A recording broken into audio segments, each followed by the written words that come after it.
Why are we inspired? In this edition of the NeuroCrush podcast, we are exploring the intersections of neuroscience, mental health, and creativity, tackling the fascinating question, why we are inspired. To do so, we delve into the lives of Vincent van Gogh, the tormented genius of art, Kumagasu Minakata, the polymath naturalist, how seizures and mental health disturbances could in both have influenced their profound creativity. We also delve into the role of pathos in unlocking our eureka moments. Vincent William van Gogh was born 30th March 1853 and lived a short life. He died 29 July 1890.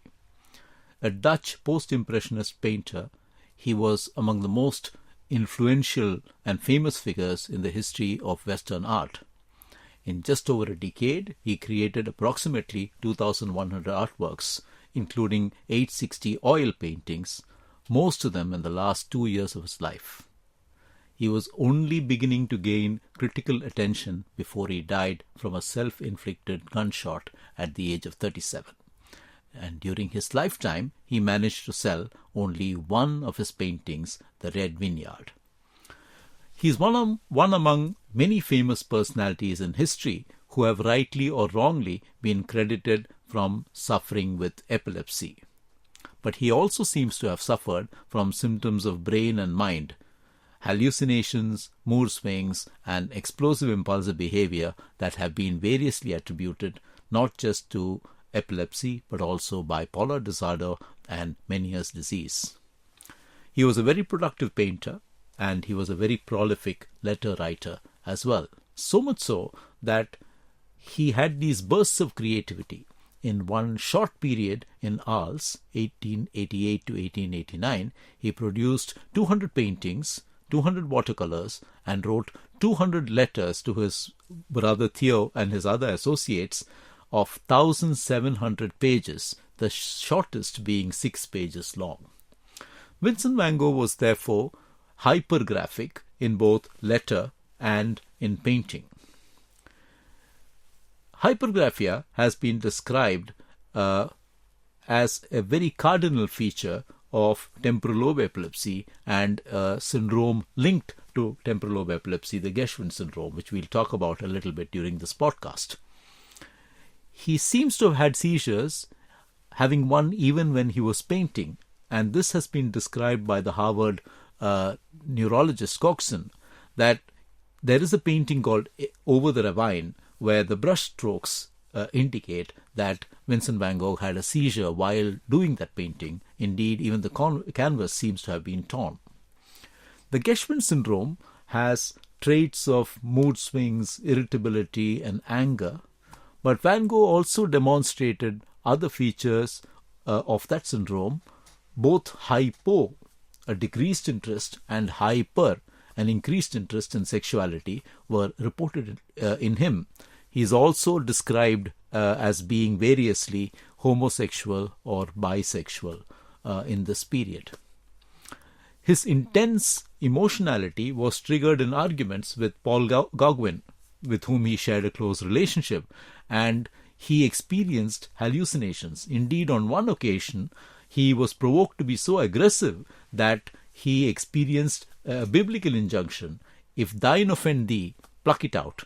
And he turned the razor famously on his own ear, which led to his painting the self-portrait of the man with a bandaged ear. Indeed, this intense relationship with Gogh also brings about another trait in him, that he had great difficulty in terminating arguments and discussions, what we describe in neuropsychiatry as emotional stickiness. And it's after an intense argument with his physician where he threatened him that, being rebuffed, he walked out and he shot himself, and he died after a couple of days. Van Gogh was the son of a preacher, and he himself had been a preacher for a period of time, and early in his life, therefore, hyper-religiosity also perhaps played a role. The Geschwind syndrome of temporal lobe epilepsy is thought about as an interictal syndrome. And when we say interictal, what we mean is that it continues between the periods of having seizures.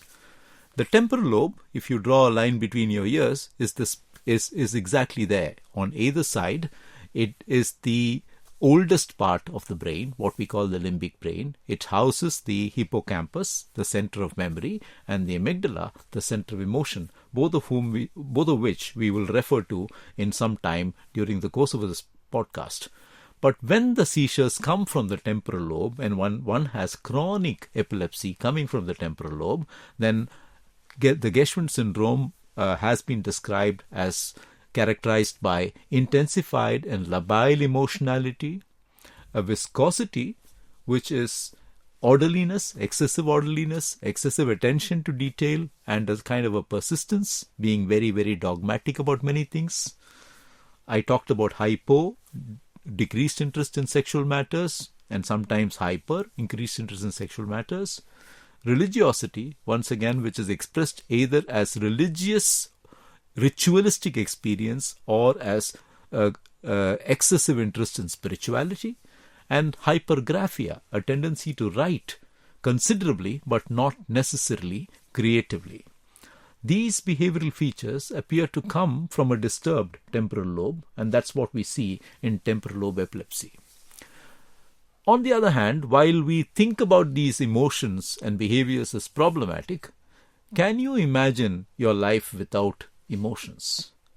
Bear Connors and Paradiso in the book Neuroscience, Exploring the Brain, ask this question. To appreciate the significance of emotions, just imagine your life without them. Instead of the daily highs and lows we experience, life would be a great empty plane of existence without significance. Without question, the expression of emotion is a large part of being human. And I think this is very, very important for us to understand that on the one hand, emotions and behaviors, as I have described in the case of Vincent van Gogh, can be quite problematic for the person and the people around them. But on the other hand, it's extremely important that we experience emotions, because without emotions, our life would be a meaningless plane of existence. There is an emotional circuit in our brain, and it was described by Pappas, and therefore it's called the Pappas circuit. And to those of you who are watching the video version of this podcast, you'll be able to see in the diagram that not only does this occupy the middle part of the brain on either side, it also is extremely hormone and chemical rich. So it's not just the structures, it is the connections which are neurochemical connections which make this emotional circuit extremely significant. We move from Vincent van Gogh to talk about another very interesting person with temporal lobe epilepsy, Kumagasu Minakata. He was a Japanese naturalist and a polymath. He left Japan quite early in his life and went to study in the US. He spent many years shifting universities in the US and then in Europe and the UK, but never really acquired a formal degree or qualification. Yet, he wrote hundreds of papers on religion, folklore, and natural history, and he was deeply, deeply interested in natural history, including 50 papers in the famous British journal Nature. So famous was he that the Emperor of Japan established for him in later years the Minakata residence in Wakayama Prefecture, and even now it stands in testimony to a lot of the work that he did. He was hyper-spiritual. He was actively involved in the anti-shrine consolidation protests and the nature conservation movement in Japan, so much so that his repeated efforts eventually led to that entire governmental movement petering out. He was a virgin until age 41, which might depict his decreased interest in matters sexual. He wrote minuscule letters in compact space and wrote a tremendous number of articles, which in itself indicates hypergraphia. He is described as having been intense, emotional, short-tempered, and irritable. Indeed, on more than one occasion, he was in trouble due to alcohol consumption resulting in hyper-emotionality, and this was to play out both when he was a student in an American university and later in his life when he was in England. It actually, in both these instances, it really changed the course of his life. Kumagasu Minakata had temporal lobe epilepsy with what we call deja vu experiences. Deja vu experiences are experiences where you feel as if you have been in this situation before. The sense of deja vu. And what makes his case very interesting, because it's just another temporal lobe epilepsy story, is what you might think. Just another Geschwind syndrome story, you might think. But what makes him very interesting is that his brain was preserved for posterity, and in some years later, Murai and colleagues have studied the post-mortem brain in MRI.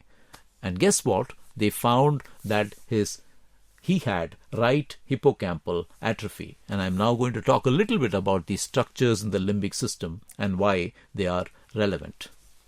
Before that, let me remind you that Minakata, just like Van Gogh, had many features of the Geschwind syndrome. Intensified and labile emotionality, viscosity, which is orderliness and excessive attention to detail and persistence, a decreased interest in matters sexual, hyposexuality, an increased hyper-religiosity or hyper-spirituality in his case, and clearly hypergraphia. He wrote considerably. What you're seeing if you're watching the video edition of this podcast is an MRI image of the brain. And what you can see within the box is the part of the brain that is extremely important for human emotion. And what you see circled in green is the amygdalo-hippocampal complex. And this is where the hippocampus, the seat of your memory, and the amygdala, the seat of your emotions, both reside. It's very important to understand that when memory and emotion are so close to each other, they cannot but influence one another, which is one of the reasons why many of our most enduring memories are emotion-laden. They have emotions strongly attached to them. And indeed, if I just gave you a set of facts without any emotions attached, you're far less likely to remember those facts than you are to remember facts that in some way trigger emotions or are linked with emotions for you. So this part of the brain is what we are talking about, and this part of the brain in temporal lobe epilepsy typically atrophies or becomes sclerosed, which is damaged due to repeated injury in a person with temporal lobe epilepsy on one side when compared to the other.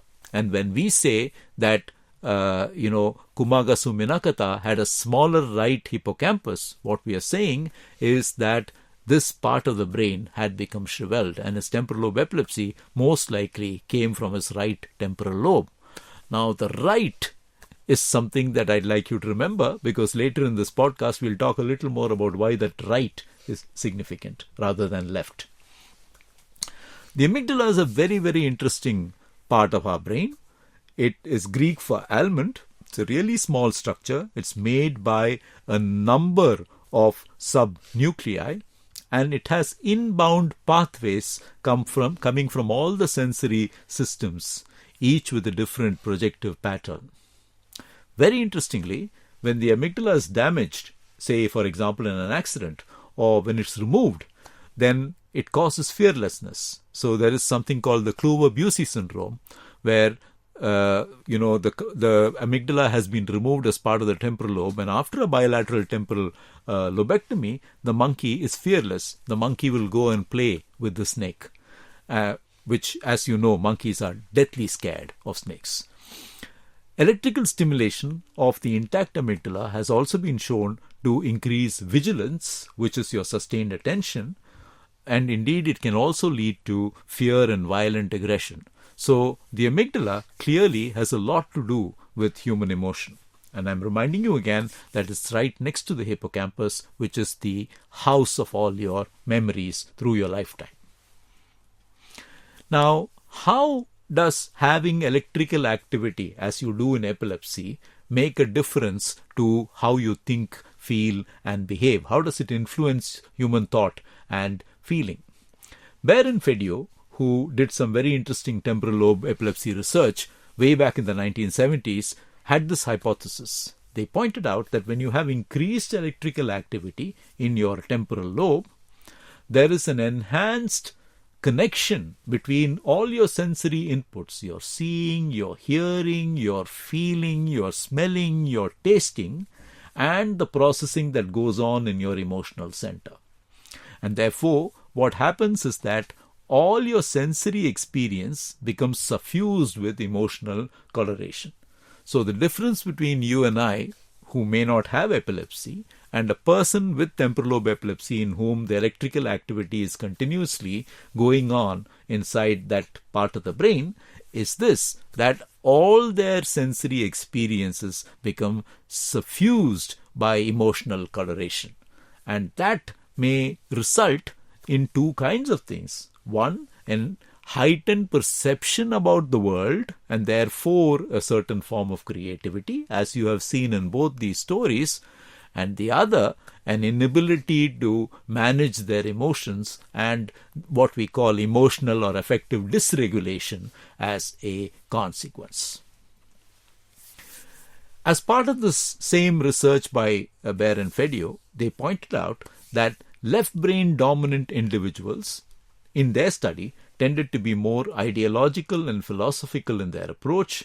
They were more motivated by social and pragmatic rather than emotional concerns, were more diligent, purposeful, capable of greater tenacity, and driven more often by a sense of duty. Interestingly, when compared to the caregiver, the left temporal lobe epilepsy person thought less well of themselves, so they tended to tarnish their own image. On the other hand, right-brained people may have a better appreciation of the world around them, greater creative ability, a proclivity for the finer aspects of life, and could be more mood and emotion driven rather than logical in making their choices, both day-to-day ones and those that are self-defining. And when compared to the caregiver, the person with right temporal lobe epilepsy was found to polish their own image. They thought better of themselves than their caregiver did. So these were interesting observations that came out from studying the temporal lobe in epilepsy. Now, when you study the whole aspect of creativity and emotion, there is no doubt that we see the right hemisphere of our brain, the right half of our brain, as the creative half. It also happens to be the emotional hemisphere.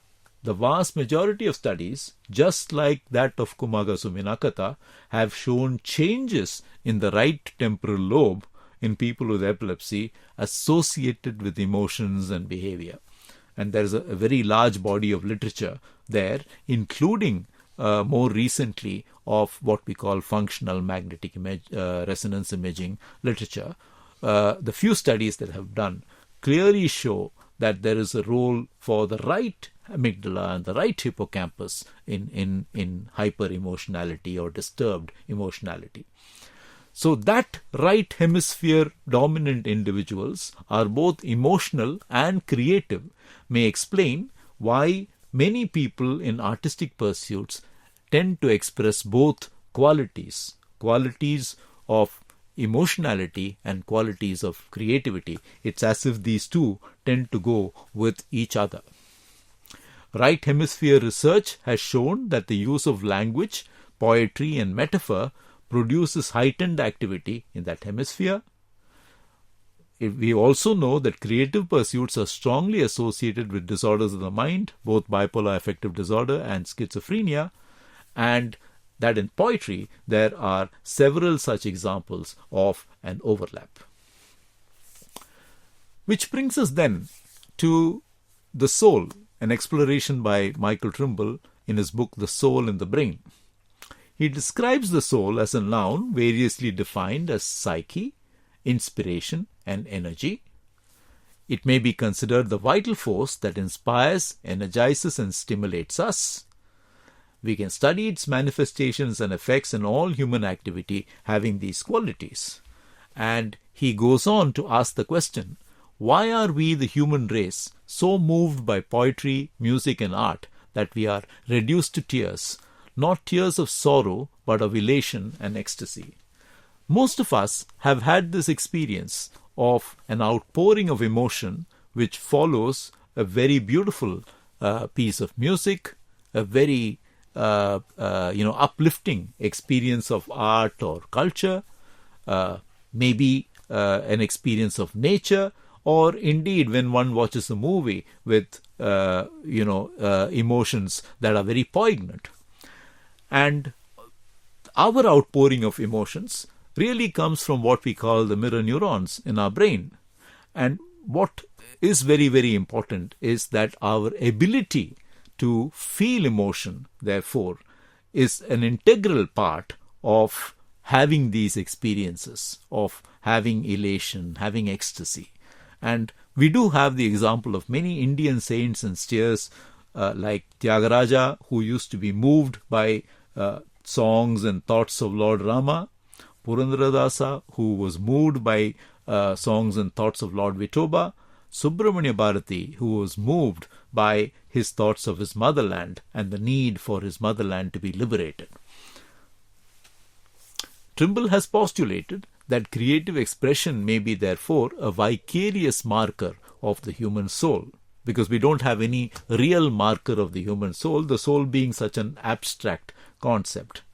That creative expression may involve a critical mass of brain structures underpinning it.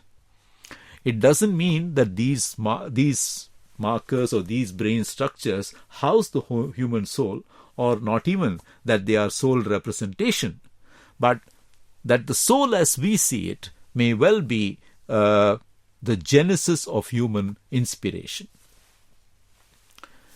Which takes us back to that thought from the podcast on Jiddu Krishnamurti. What are these eureka moments when your brain, mind and soul start Trinity talking? These are moments when there is sudden clarity that follows a period of confusion and turmoil, what is often referred to in Old English as pathos. In these moments, we experience unique insights, we contemplate momentous decisions, and possibly we take definitive steps that may have an impact on our whole life. In these moments, we experience a deep understanding of the self and the world around us. And clearly, these are precious moments when our thoughts, beliefs, emotions, and rewards meet, leading to inspiration. Really, when our brain, mind, and soul are in connect with each other.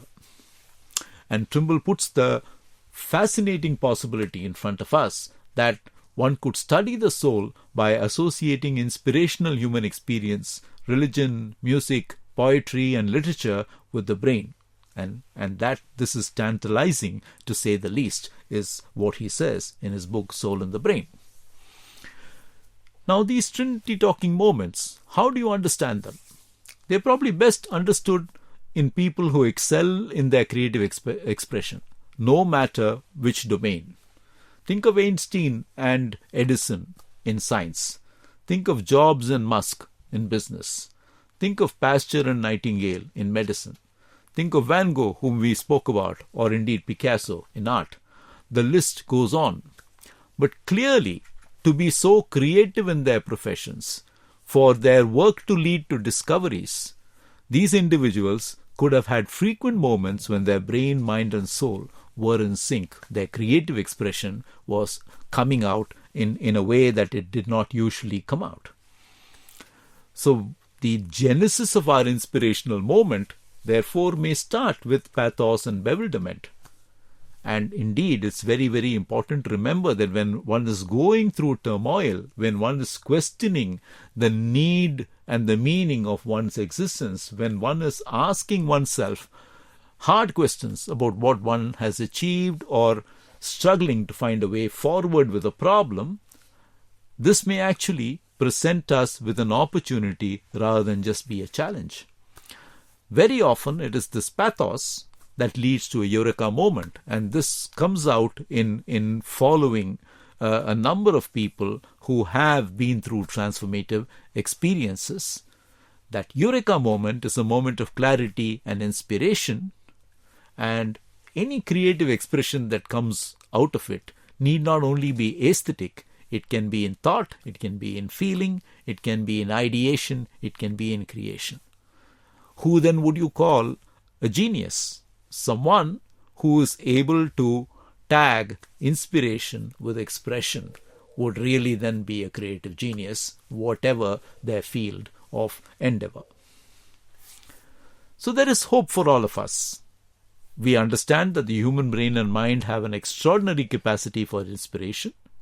We know that the majority of sages and savants were inspired early in their lives, and this clearly indicates the benefits of youth. All it might take is a Trinity talking moment, an inspirational connect between the brain, mind, and soul. And remember, if it follows pathos, perhaps when struck with pathos, when struggling in the depths of despair, one should take heart and keep oneself open for that eureka moment when your own Trinity starts talking. Let me finish with Rabindranath Tagore. He said, "A mind all logic is like a knife all blade. It makes the hand bleed that uses it." A quote that clearly extols for us the virtues of creative endeavor and the need to allow the creative side in us to be inspired to experience that Trinity talking moment, that eureka moment. Please follow the NeuroKrish podcast for more. Thank you.